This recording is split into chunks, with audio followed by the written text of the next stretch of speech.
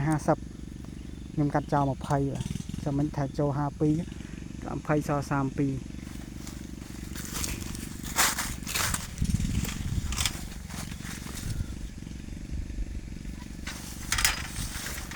បាទនេះសម្រាប់ស្លឹកកំពុងតែចេញ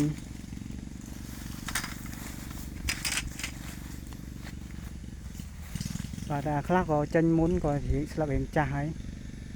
បាទមែកនេះស្លឹកអាចសំយកភ្លឺព្រះអាទិត្យបានហើយសម្រាប់មែកនេះតែសម្រាប់មែកនេះគឺកំពុងតែចេញបាទគឺវាចេញទៅដោះគ្នាចឹងអត់អីទេបាទកុំឲ្យវាចេញម្ដងទាំងអស់ហើយផ្លែប៉ុណ្នេះក៏វាមានពេលវេលាវាអត់អីទេ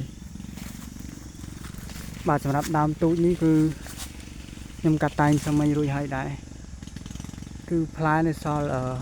អានេះ4 5 10 5 10នៅទៀត2 7 10បាទដើមនេះ7 10ផ្លែតែស្លឹកវាពេញល្អដើមនេះបាទស្លឹកធំខ្មៅ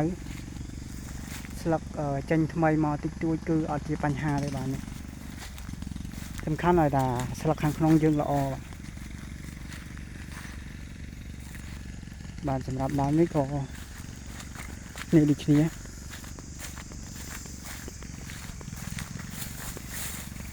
បាទនេះផ្លែចឹងគឺកាត់តែងអស់ហើយបាទខាងនេះចឹងខ្ញុំនឹងនាំពុកម៉ែបងប្អូនទៅកាត់តែងគួរអាដើម4ឆ្នាំជាងទៀតព្រោះនេះគឺខ្ញុំកាត់តែងហើយសម្រាប់ពួកអាដើមអាហ្នឹងប្រហែលចូល6 7ឆ្នាំដើមនេះបាទនេះបាទនេះគឺកាត់តែងហើយសាមញ្ញហើយ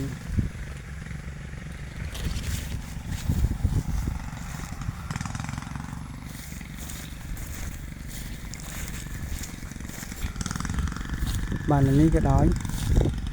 កាត់តែងរួចហើយនៅឥឡូវនៅសល់តែពួក ពួក4ឆ្នាំជាង5ឆ្នាំបាទចឹងឥឡូវខ្ញុំនឹងនាំពួកបងប្អូនទៅមើលពួកទៅតាយពួក4 5ឆ្នាំហ្នឹងសម្រាប់នេះគឺតាយរួចរាល់ហើយបាទហើយសម្រាប់ថ្នាំគឺកំពុងតែបាញ់បាទនោះអក្សរកំពុងតែបើកបដាបាញ់បដាបាទអញ្ចឹងគឺប្លង់នេះវាមាន50ដើមជាងហើយមកប្លង់ទៀតប៉ុណ្ណឹងដូចគ្នាវាមាន50ដើមជាងដូចគ្នាបាទអញ្ចឹងគឺខាងនេះអត់សូវត្រូវខ្យល់ត្រូវដោយដើមអត់ដីទេស្លឹកនៅពេញទាំងអស់អញ្ចឹងគឺខាងដើមនេះគឺល្អខាងចកាថ្មីនេះចេញរួមគឺដាក់ឈ្មោះចកាទី2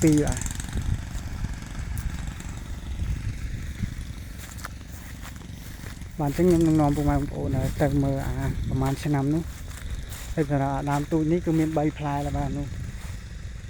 3ផ្លែ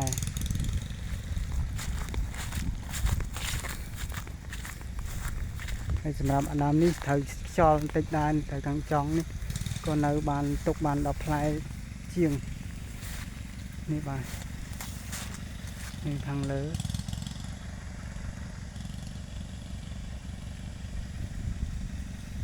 បាទខ្ញុំបិទបានបើកពលឺយើងមើលទៅអត់សូវច្បាស់ទេបាទ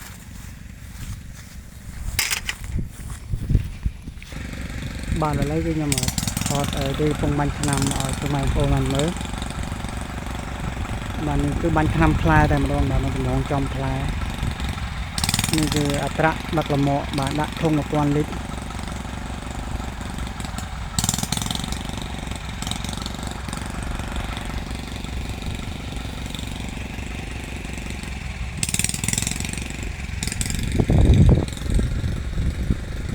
បាទអញ្ចឹងគឺនឹងខ្ញុំនាំបងប្អូនទៅតែង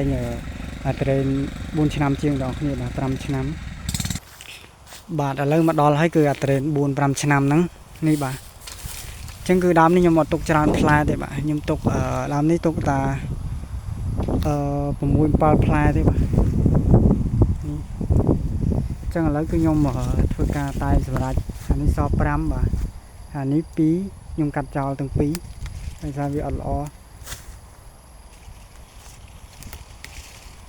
បាទអញ្ចឹងឃើញថាអានោះ5អានេះ3វា8បាទអញ្ចឹងដើមនេះវា8ផ្លែក៏មិនជាបញ្ហាដែរបាទដោយសារតែស្លឹកវារៀងច្រើនដែរនេះកំពុងតែចេញស្លឹកថ្មីមួយឈុតទៀតបាទបាទអញ្ចឹងគឺសម្រាប់ដើមនេះម្ដងត្រូវចោលឲ្យมันជាងដែរបាទអញ្ចឹងគឺដើមនេះដើមរៀងធំអាយុ5ឆ្នាំអានេះវាអានេះដាំមុនត្រេន4ឆ្នាំនៃចកាទី1មួយឆ្នាំបាទខុសត្រូវគ្នាមួយឆ្នាំតែនេះវាចូល5ឆ្នាំជាងអីនោះមាន14ឆ្នាំជាងទេបាទបាទអញ្ចឹងគឺផ្លែឃើញថារៀងច្រើនឥឡូវខ្ញុំត្រូវរាប់ហើយខ្ញុំត្រូវធ្វើការកាត់ចោលដើមនេះព្រោះខ្ញុំត្រូវយកតែយ៉ាងច្រើន20ផ្លែទេបាទដើមប៉ុណ្នេះអញ្ចឹងឥឡូវខ្ញុំរាប់អីលើ2ពីចង់នោះបាទ2អានេះ2 4 2 6 8 10 12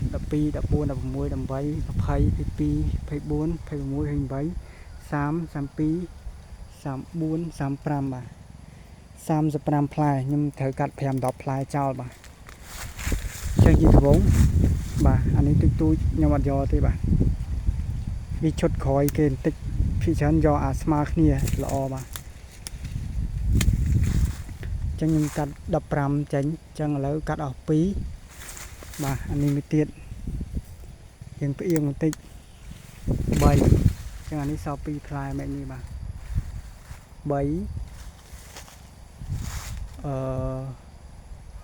ឥឡូវខ្ញុំធ្វើការកាត់ហើយខ្ញុំនឹងថតជូនបងប្អូនថាខ្ញុំ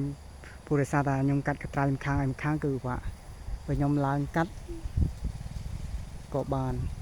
អញ្ចឹងឥឡូវគឺខ្ញុំឡើងកាត់ជូនបងប្អូនតែម្ដងដោយសារតែខ្លាចកាត់មកវាធ្លាក់ចំគ្នាគឺវាអាចធ្លាក់ចំយើងអត់កាត់ហ្នឹងក៏វាធ្លាក់មកដែរអញ្ចឹងឥឡូវគឺខ្ញុំកាត់បាន3ហើយអញ្ចឹងខ្ញុំត្រូវធ្វើការកាត់12ចេញពី10ផ្លែទៀតចេញ